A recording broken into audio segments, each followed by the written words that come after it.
Marcus Chen knew something was wrong the moment his cargo ship started shaking. The control panel flashed red warnings everywhere. He grabbed the steering controls and tried to steady the vessel, but nothing worked. Anymore, the engine made a terrible grinding noise. Then everything went dark. Marcus woke up feeling soft fabric against his skin. His head hurt badly. He opened his eyes slowly and saw a ceiling made of some kind of glowing crystal. This was not his ship. He tried to sit up, but his body felt heavy and weak. Where was he? What happened to his cargo ship? A voice spoke from somewhere in the room. The words sounded strange, but somehow Marcus understood them perfectly. The small human finally wakes up. Marcus turned his head and saw her. His breath caught in his throat. She was tall, very tall, at least 7 feet. Her skin glowed with a soft blue light like the ocean at night. Silver markings covered her arms and face. They pulsed gently like a heartbeat. Her eyes were large and completely silver without any visible pupils. She wore flowing robes that seemed to move on their own. On her head sat a crown made of the same glowing crystal as the ceiling. "Where am I?" Marcus managed to say. His voice sounded rough. The tall woman stepped closer. She moved with perfect grace like a dancer. "You are in the royal sanctuary of Vayara. I am Princess Kylara of the Vaith Empire." Marcus tried to stand up, but invisible force held him down on the bed. He pulled against it, but could not move. "Let me go." "I need to check my ship." Kylara tilted her head. The silver markings on her face glowed brighter. "Your vessel is destroyed. You crashed during the sacred moon. By ancient law, anyone who survives entry into the royal sanctuary during this time becomes property of the reigning princess." Property. Marcus felt anger rising in his chest. "I'm not property. I'm a person. A human being. Human." Kylara said the word slowly like she was tasting it. "Yes. I have heard of your kind. Small. Fragile. Short-lived. You come from the planet called Earth." "That's right." Marcus kept pulling against the invisible restraints. "And humans don't belong to anyone. We have rights. We have freedom." Lara laughed softly. The sound was like wind chimes. "How amusing. You speak of freedom while lying in my bedchamber. The law is clear. You survived the sacred moon. Therefore, you are mine now." This is insane. Marcus looked around the room trying to find a way out. He saw no doors, no windows, just walls of crystal and soft glowing lights. "You can't just claim people." "I can." Kylara moved to a table and picked up a silver circlet. "And I will. The bonding ceremony must happen before the sacred moon ends. That gives us perhaps 3 of your human hours." Bonding ceremony. Marcus did not like the sound of that. "What does that mean?" Kylara turned back to him. Her silver eyes studied his face. "It creates a connection between us. A psychic link. You will become my consort, my partner. Bound to me for all your remaining years? Absolutely not," Marcus said firmly. "I don't consent to this." "I don't agree." "You can't force me." The princess stopped moving. Her head tilted again in that curious way. "Consent? What is this word?" "It means agreement," Marcus explained. "It means I get to choose what happens to my own body and my own life. Without my consent, this is wrong. It's a violation of my rights as a sentient being." Kylara was quiet for a long moment. The silver markings on her skin pulsed faster. "I do not understand. Every being in the galaxy would consider it the highest honor to bond with a princess of the Vaith Empire. You should be grateful, happy, not angry." "Well, I'm not grateful." Marcus kept his voice calm, even though he wanted to shout. "I want to leave. I want my freedom. Please."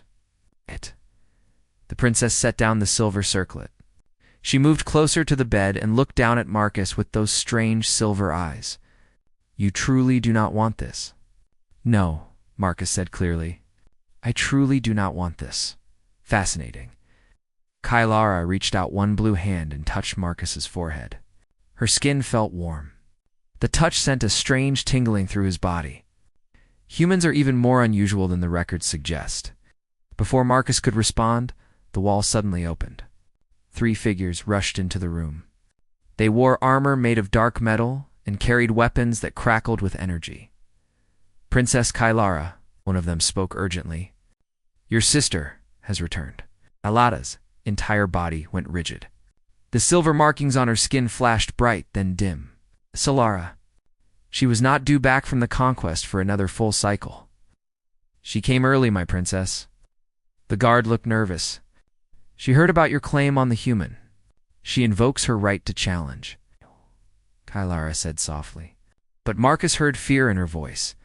Real fear? What does that mean? Marcus asked. Challenge what? Kylara looked down at him. For the first time, her confident expression was gone. My older sister Solara is also a princess. She has the right to challenge my claim on you. If she succeeds, you will become hers instead of mine. Good, Marcus said. Then she can let me go. No, Kylara shook her head. You do not understand. Solara is not like me. She will not talk to you. She will not care about your consent. She will force the bond immediately. And if you resist, she paused. She will kill you. The invisible restraint suddenly released.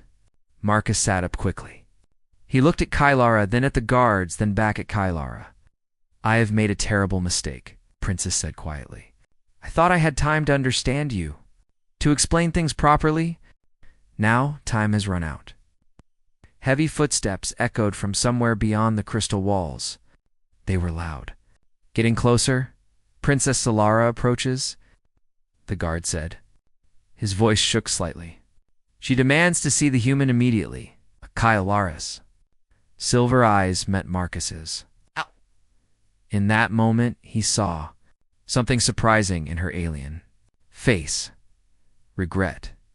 Maybe even guilt. I am sorry, small human, she whispered. I should have listened when you spoke of consent.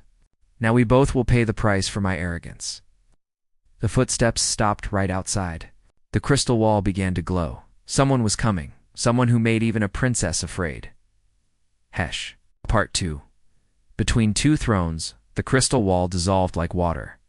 Through the opening walked a woman who made Princess Kylara look small. Princess Solara stood at least 8 feet tall. Her blue skin was darker, almost purple. Scars crossed her arms and neck in white lines. She wore black armor, covered in strange symbols. A massive sword hung from her belt. Her silver eyes swept the room and stopped on Marcus. Her voice was deep and cold. This weak little creature is what you claimed, sister? Marcus stood up from the bed. His legs felt unsteady, but he forced himself to stay upright. He would not show fear to this warrior princess. Kylara stepped between Marcus and Solara. He survived entry during the sacred moon. The law gives me the right to claim him, Solara laughed. The sound had no warmth in it. The law also gives me the right to contest your claim. Look at him, Kylara. He is tiny, fragile. What possible use could such a creature be to a princess of our blood? That is not for you to decide. Kylara's voice was firm, but Marcus heard the tension underneath. I have made my choice. Then defend your choice. Solara moved forward. Each step made the crystal floor ring like a bell. I invoke the right of contest. Your human must prove his worth through the 3 trials. If he fails, he becomes available for any royal to claim. Marcus felt his stomach drop. Wait, nobody asked me if I want to be claimed by anyone. Both princesses looked at him. Solara's expression showed surprise, then amusement. It speaks. She circled around Marcus like a predator studying prey. And it has spirit. How entertaining. Tell me, little human, what is your name? Marcus Chen. He turned to keep facing her. And I'm a free citizen of the Earth Federation. You have no legal right to hold me here. Earth Federation. Solara repeated slowly. I know this government. Weak. Insignificant. No military power. Your laws mean nothing this far into the Outer Rim territories. She was right, and Marcus knew it. Earth was barely starting to explore deep space. Out here in the distant systems, Earth law had no power at all. The trials begin at sunrise, Solara announced. 3 tests: mind, heart, unity. Pass all 3, and you may remain with my sister. Fail even one, and I will claim you instead. And if I refuse to participate? Marcus asked. Solara smiled. It was not a kind smile. Then you forfeit by default. You become mine immediately. And I promise you, human, your death will be slow and painful. I do not tolerate disobedience. The warrior princess turned and walked out through the dissolved wall. Her guards followed. The crystal reformed behind them, sealing the room again. Marcus let out a breath he did not know he was holding. His hands were shaking. She meant that. He said quietly, "About killing me, yes?" Cholera moved to a crystal cabinet and pulled out a glass container filled with glowing liquid. She drank from it, then offered it to Marcus.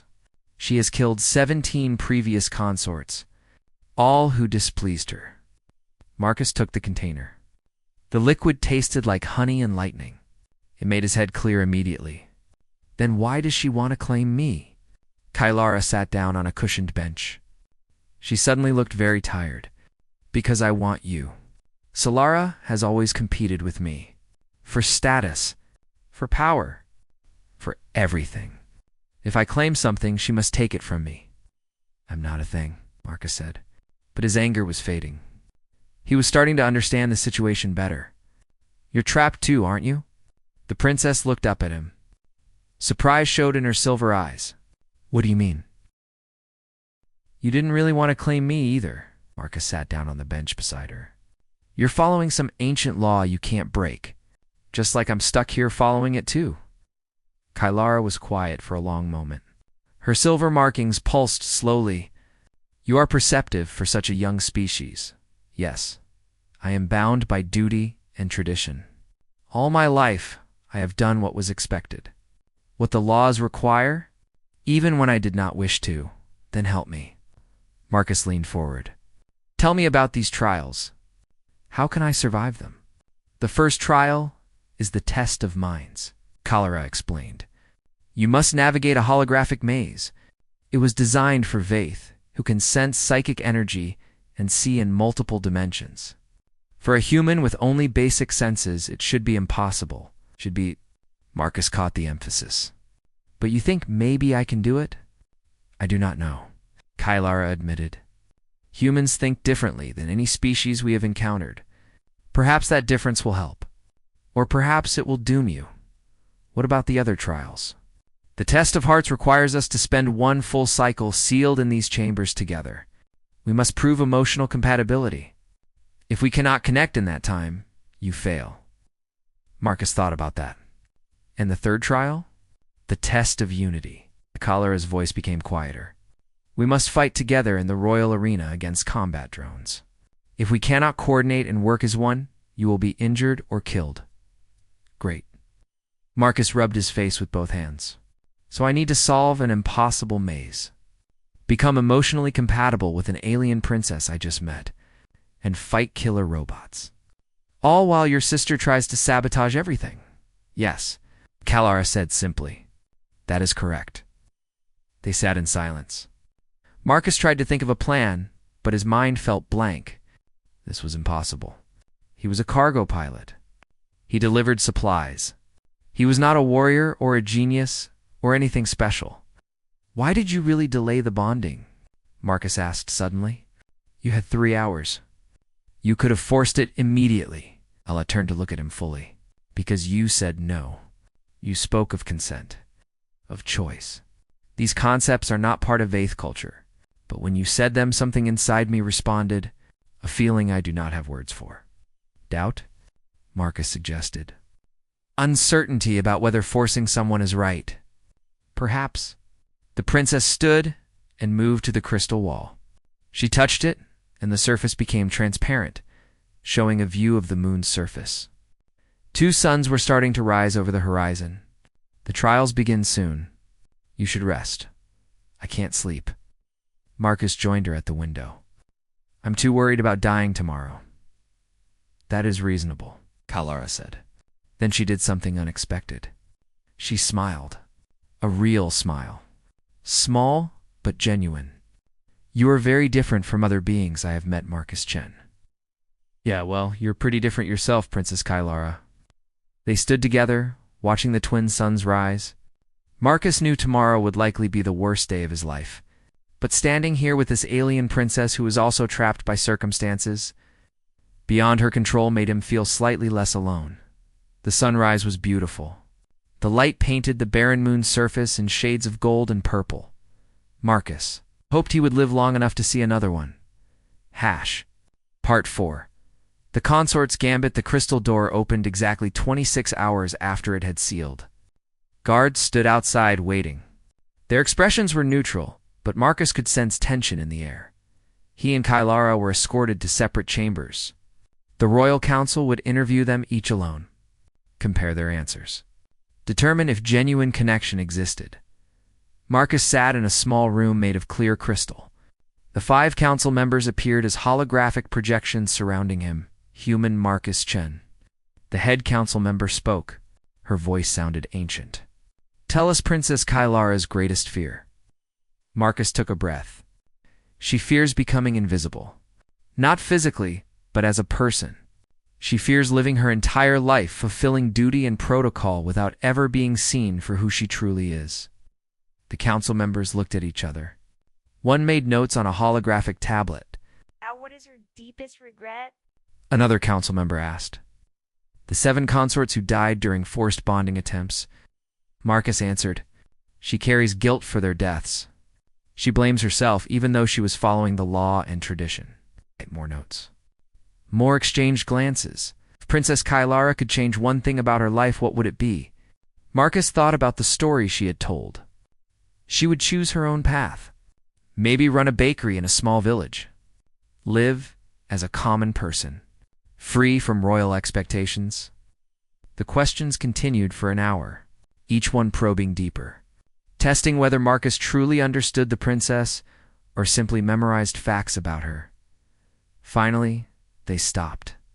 The head council member studied Marcus with silver eyes that seemed to see through him. You surprise us, human. Your answers showed genuine understanding, real connection. This is rare. Marcus felt relief wash over him. Does that mean I passed? We must compare your answers with Princess Kylara's responses about you, the council member explained. Wait here. The holograms disappeared, leaving Marcus alone. He paced the small crystal room. His heart pounded. Everything depended on this. 20 minutes later, the door opened. A guard gestured for Marcus to follow. They walked through crystal corridors back to the main throne room. Kylara stood on one side looking nervous. Solara stood on the other side looking angry. The Royal Council entered through a large archway. They moved slowly, each step deliberate. The head council member raised one hand.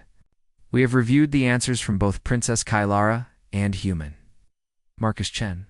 Their understanding of each other exceeds all previous bonding pairs we have examined. The test of hearts is passed. Kylara's entire body seemed to relax. Her silver markings glowed bright with relief. Solara's expression turned dark. Impossible. This human is not capable of such connection. The evidence proves otherwise, Princess Solara, the council member said firmly. However, one trial remains. The test of unity. Only then will final judgment be made. Solara smiled. It was a cold smile full of threat. Yes, the final trial. Combat. Let us see how well they work together when facing real danger. The throne room floor began to sink. Crystal walls descended, revealing a massive arena below. Weapons lined the walls. Combat drones hung from the ceiling in standby mode. Marcus felt his stomach drop. This was it. The final test. And from Solara's expression, he knew she planned to make it lethal. Guards escorted Marcus and Kylara down into the arena. The floor was hard-packed earth. Scorch marks showed where previous battles had taken place. Choose your weapons, guard announced. Kylara moved to the wall and selected a staff made of glowing metal. She spun it once, testing the weight. Satisfied, Marcus looked at the weapons. Most were designed for beings much larger and stronger than humans. He found a short blade and something that looked like an energy pistol. Both felt awkward in his hands, but better than nothing. The Royal Council took their positions on the elevated platforms. Solara stood with them. Her silver eyes watched Marcus like a predator watching wounded prey. The trial begins when the drones activate. The head council member announced, "You must survive and work together for 10 minutes. Failure means death or permanent injury." 10 minutes. Marcus could do anything for 10 minutes. The drones powered on. Their red optical sensors glowed. There were 6 of them, each one built like a mechanical spider with plasma cannons on multiple legs. Marcus raised his energy pistol. His hands were shaking. "Stay behind me," Cholera whispered. "Let me handle the main attacks." First drone dropped from the ceiling. It fired immediately. A bolt of plasma shot toward them. Kylara spun her staff and somehow deflected the blast. It hit a wall and exploded in blue fire. 2 more drones attacked from different sides. Kylara moved with incredible speed, blocking and striking. Her staff crushed one drone's sensor array. It spun wildly and crashed into the arena floor. Marcus fired his energy pistol at another drone. His shot went wide. He was not a soldier. He had never trained for combat. Marcus's focus. Kylara called out while fighting 3 drones at once. Predict their movement.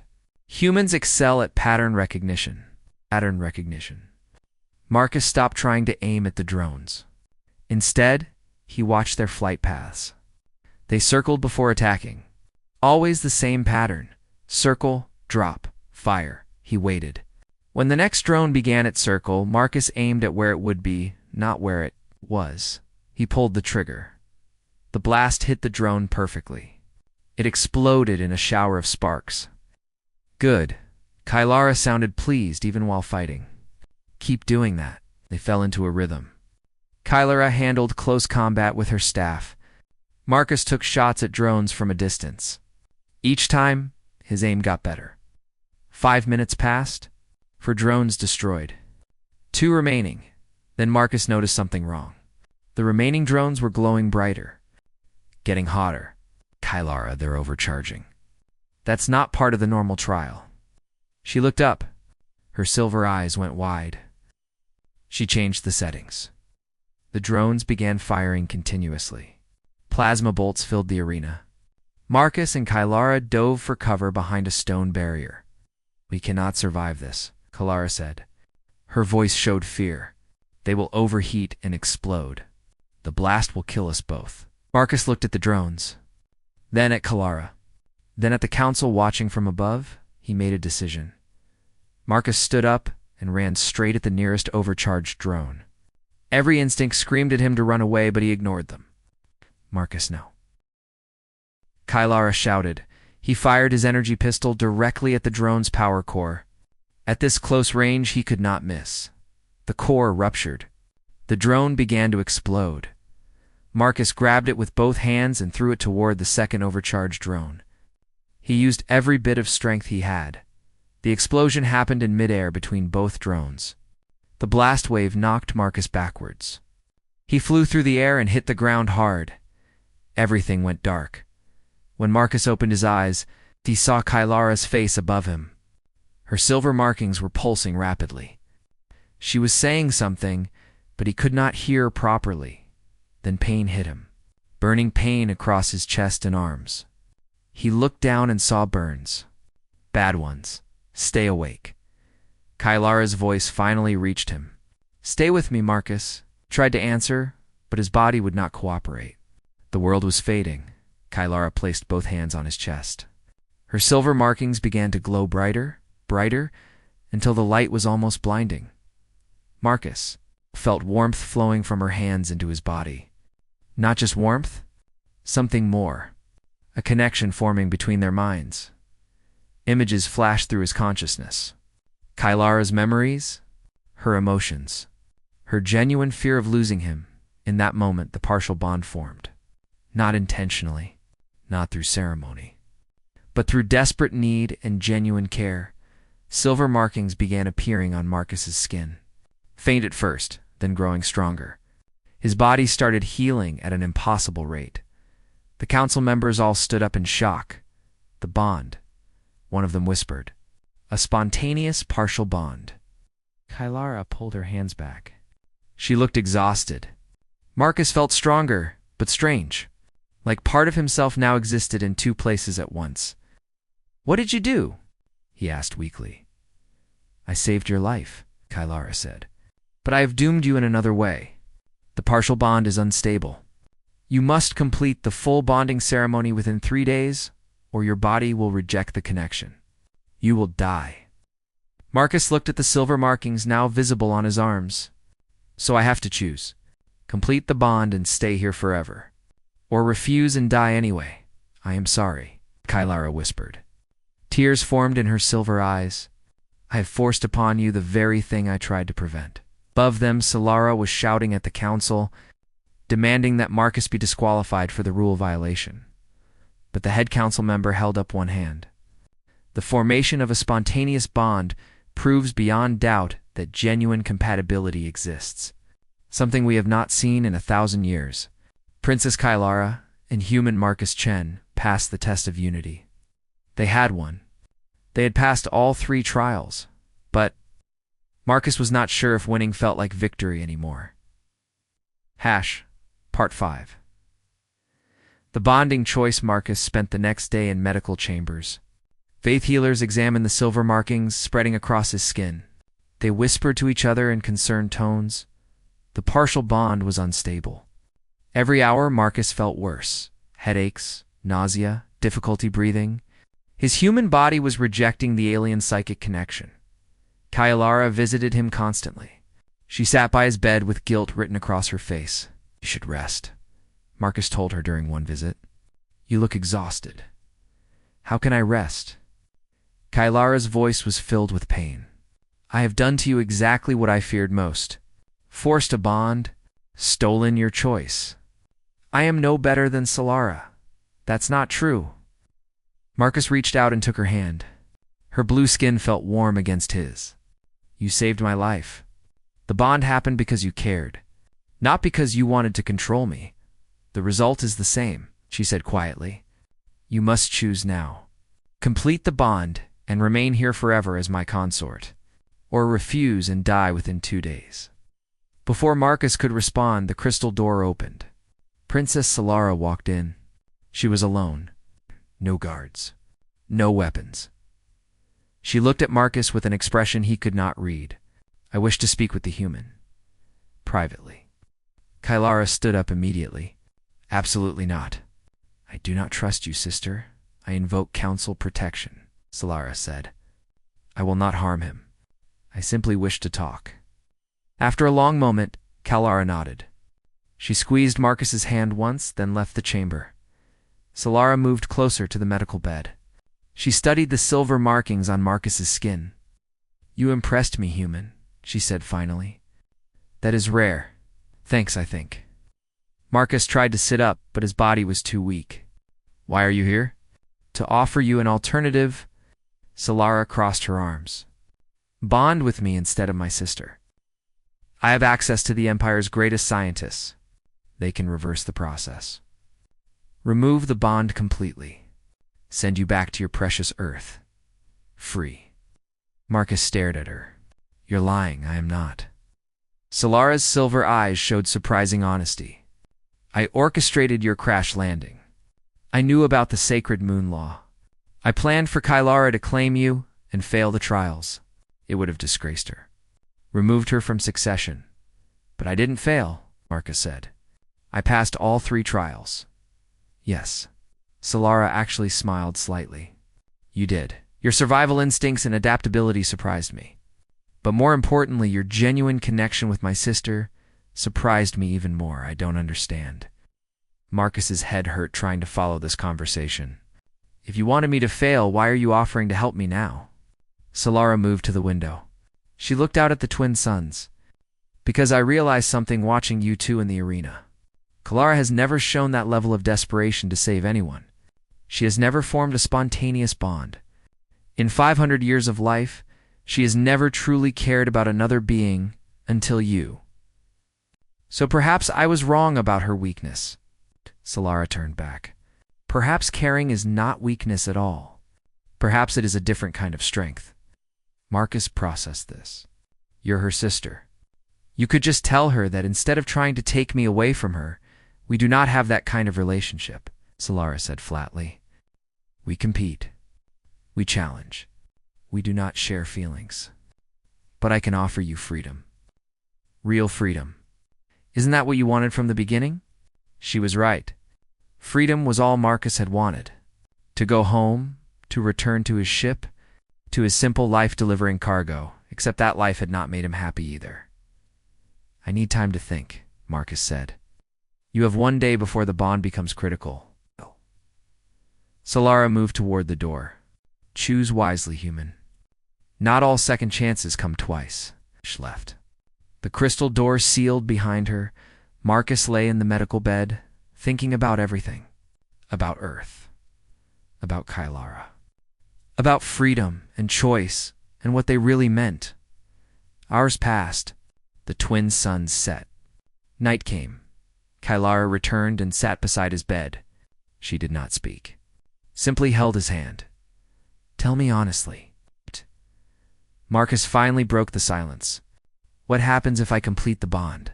What does my life become? Kylara took a long breath. You would be my consort. Live in the palace. Follow royal protocols. Attend ceremonies. Your freedom would be limited. Your choices restricted. But you would be honored. Protected. Given status and comfort. That sounds like a cage made of gold, Marcus said. Beautiful, but still a cage. Yes, Kylara agreed. I will not lie to you, Marcus. That is exactly what it would be. What do you want? Marcus asked. Not what tradition demands. Not what the law requires. What do you actually want? Kylara was quiet for a long time.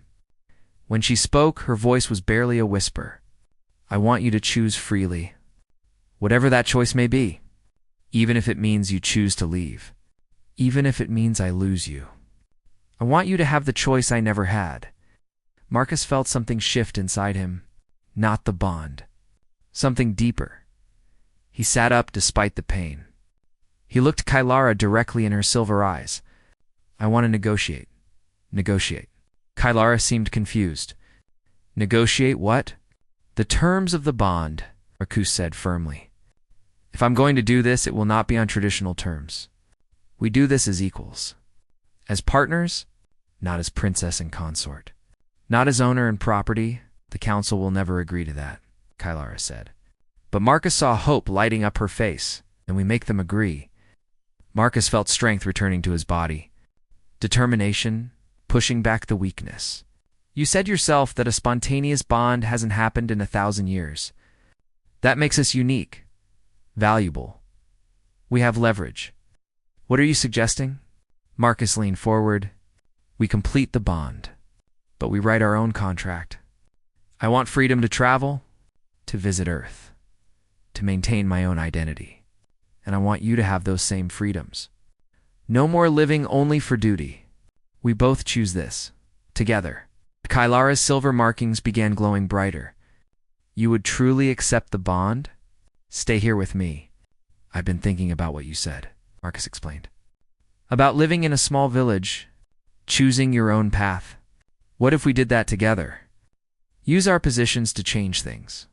Challenge traditions that don't make sense. Show the Empire what a real partnership looks like. It would cause significant resistance, Kylara said. But she was smiling now. Really smiling. The council would fight us. Other royals would object. Let them object. Marcus smiled back. I survived an impossible maze, passed an emotional test with an alien princess, and threw an exploding drone at another exploding drone. I think I can handle some political resistance. Kylara laughed. The sound was like music. You're either very brave or very foolish. Probably both, Marcus admitted. So what do you say, partners? Kylara stood up. She seemed to make a decision. Yes, partners. I will call the Royal Council immediately. The next hours passed in a blur. The council was summoned. Marcus and Kylara presented their proposal. A bond between equals, with written agreements about freedom and choice. The council members argued, debated, called it unprecedented, but the head council member finally agreed. The spontaneous bond proves the old ways may not be the only ways. We will allow this experiment, but you must prove it can work. The bonding ceremony took place at midnight under the twin moons. But this ceremony was different from traditional ones. Marcus stood in the crystal chamber, wearing simple clothes, not royal robes. Kylara stood beside him as an equal, not above him. They each spoke vows they wrote themselves, about partnership, about respect, about choosing each other freely when their hands touched the psychic bond completed. This time Marcus felt no pain, only warmth, connection. Like two separate songs becoming a harmony, the silver markings on his skin stabilized, became permanent. But they were his marks, his choice. Princess Solara watched from the ceremony audience. When Marcus caught her eye, she nodded once. A small gesture of respect. 6 months later, Marcus stood on his repaired cargo ship. The repairs had taken months of work. Faith engineers had helped rebuild the engines better than before. Kylara stood beside him. She wore traveling clothes instead of royal robes. She looked happy.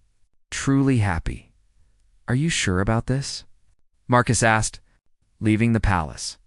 Visiting Earth? Your family will not approve. I am certain. Kylara squeezed his hand. We are partners, remember? Where you go, I go. I want to see your Earth. Meet your people. Learn about human history from a former cargo pilot who wanted to be a teacher. Marcus smiled. Former cargo pilot turned diplomatic consort. Quite a career change. You are more than that now, Kylara said. You are the first human to bond with Vaith royalty. An ambassador between our peoples. A bridge between cultures. We both are. Marcus corrected. Together, they walked up the ship's ramp together. Over the past months, they had discovered something unexpected. The bond allowed them to share thoughts and emotions, but it did not control or force. It simply connected. Marcus had started teaching Kylara about Earth history during their shared moments. She absorbed every detail with fascination. In return, she taught him about Vaith culture. The good parts and the parts that needed to change. They had become genuine partners, fighting together to reform ancient traditions, showing the Empire that bonds based on choice and respect were stronger than bonds based on duty and force. The ship's engines powered on. Marcus took the pilot seat. Kylara sat beside him in the co-pilot chair. Ready? Marcus asked. Ready? Kylara confirmed. They launched from the moon's surface. Viara fell away behind them. Ahead lay the vast darkness of space, and beyond that Earth. Home Marcus looked at the alien princess sitting beside him, the woman who had tried to claim him, who had fought beside him, who had given him the freedom to choose, you know? Marcus said while steering the ship toward the jump point. When I crashed on your moon, I thought it was the worst thing that ever happened to me, and now? Kylara asked. Now I think maybe the universe knew what it was doing? Marcus smiled, dragging me exactly where I needed to be. To meet exactly who I needed to meet, Kylara leaned over and kissed him gently.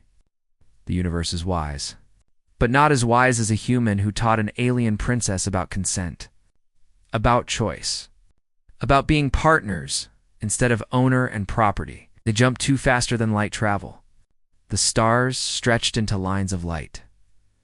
Marcus. Chen, former cargo pilot, current diplomatic consort, and Kylara, former traditional princess, current revolutionary, were heading toward Earth together. Two beings from completely different worlds who had chosen each other freely, and that choice had made all the difference. The end.